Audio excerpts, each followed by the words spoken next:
প্রধানমন্ত্রী তারেক রহমানের যশোর সফরের আরো খবর জানবো। আমাদের সাথে শার্শা থেকে যুক্ত হচ্ছেন সহকর্মী মোহাম্মদ হোসেন। হোসেন, এর আগে আপনি যেমনটি জানাচ্ছিলেন প্রধানমন্ত্রী তো এসে পৌঁছেছেন, সেক্ষেত্রে খাল পুনঃখনন কর্মসূচিটি শুরু হয়েছে কিনা এবং এরপর তার কি কর্মসূচি রয়েছে?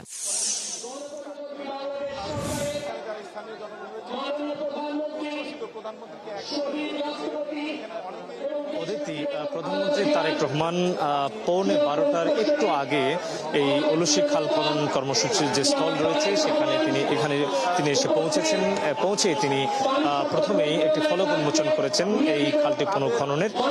এরপরে কিন্তু সাধারণ মানুষ যারা রয়েছেন, স্থানীয় জনসাধারণ যারা রয়েছেন, তাদের অভিবাদন গ্রহণ করেন তিনি, তাদের উদ্দেশ্যে হাত উঁচিয়ে অভিবাদন জানান এবং এরপরে তিনি এই খালের পাড়ে এবং তিনি খালের নিচে নেমে তিনি কোদাল দিয়ে মাটি কেটে কিন্তু এই খালটি উদ্বোধন করেন এবং এর পরবর্তীতে কিন্তু খাল পাড়ে একটি গাছ রোপণ করেছেন এবং ইতিমধ্যে কিন্তু এই খালের উপরে অর্থাৎ খালের পাড়ে যে সুধী সমাবেশের জন্য মঞ্চ করা হচ্ছে সেই মঞ্চে তিনি বসেছেন।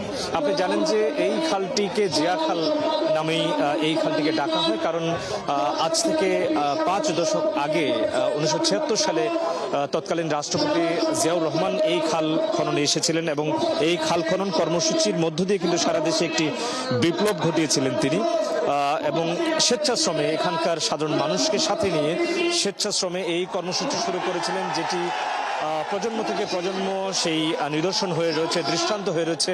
প্রধানমন্ত্রী তারেক রহমান অর্থাৎ শহীদ রাষ্ট্রপতি জিয়াউর রহমানের সন্তান, দেশের প্রধানমন্ত্রী হয়ে তিনি তার বাবার দেখানো পথে হেঁটে তিনি আজকে এই যশোরের শার্শায় এসেছেন এবং তার বাবা যেই খাল খনন কর্মসূচির মধ্য দিয়ে সারা দেশে একটি বিপ্লব ঘটিয়েছিলেন, সেই খালটি অর্থাৎ উলসি খাল যেটি, সেই খাল খননে তিনি এসেছেন। পৌনে 12টার একটু আগে তিনি এখানে এসে পৌঁছেছেন, এসেই ফলক উন্মোচন এবং খাল খনন উদ্বোধন কর্মসূচি উদ্বোধন করেন এবং তিনি নিজেই কোদাল হাতে মাটি কেটে এই খাল খনন কর্মসূচির উদ্বোধন করেন এবং স্থানীয় সাধারণ মানুষ যারা তাকে দেখতে এসেছেন তাদের উদ্দেশ্যে অভিবাদন জানান এবং সমাবেশের মঞ্চে তিনি এখন বসে আছেন। একটু পরে তিনি কিন্তু বক্তব্য রাখবেন এখানকার মানুষের সাথে। এর আগে কিন্তু আমরা সকালে এসে এখানকার সাধারণ মানুষদের সাথে কথা বলার চেষ্টা করেছি। প্রধানমন্ত্রী তারেক রহমানের এই সফর ঘিরে মানুষের প্রত্যাশা প্রাপ্তি অনেক।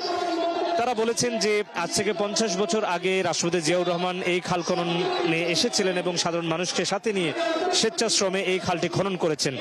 তাদের মধ্যে অনেকের বাবা এবং চাচারা ছিলেন, তারা যেমনটা বলছেন তাদের যে সমস্যা এই খাল খননের ফলে সেই সমস্যার সমাধান হয়েছিল, কৃষিতে একটা ভালো ফলন হয়েছিল এবং তাদের যে জলাবদ্ধতার সমস্যা ছিল সেই জলাবদ্ধতার সমস্যার নিরসন হয়েছিল এবং প্রধানমন্ত্রী তারেক রহমান তার যে নির্বাচনের প্রতিশ্রুতি, নির্বাচনের আগে যে নির্বাচনী ইশতেহার ছিল সেখানে একটি বড় প্রতিশ্রুতি ছিল নির্বাচিত হলে পরে বিএনপি সারা দেশে সরকার 20,000 কিলোমিটার খাল খনন করবে এবং সেই প্রতিশ্রুতির বাস্তবায়নের যে প্রক্রিয়াটি সেটি আমরা দেখতে পাচ্ছি শুরু হয়েছে। আপনি রয়েছেন এই কর্মসূচির সাথে, প্রধানমন্ত্রীর বক্তব্য নিশ্চয়ই আমরা সরাসরি প্রচার করব দর্শকদের জন্য এবং আপনার কাছ থেকে পরবর্তী সংবাদগুলোতেও জানবো সবশেষ খবর। দর্শক, যশোরের শার্শা থেকে সহকর্মী মোহাম্মদ হোসেন যুক্ত ছিলেন এতক্ষণ।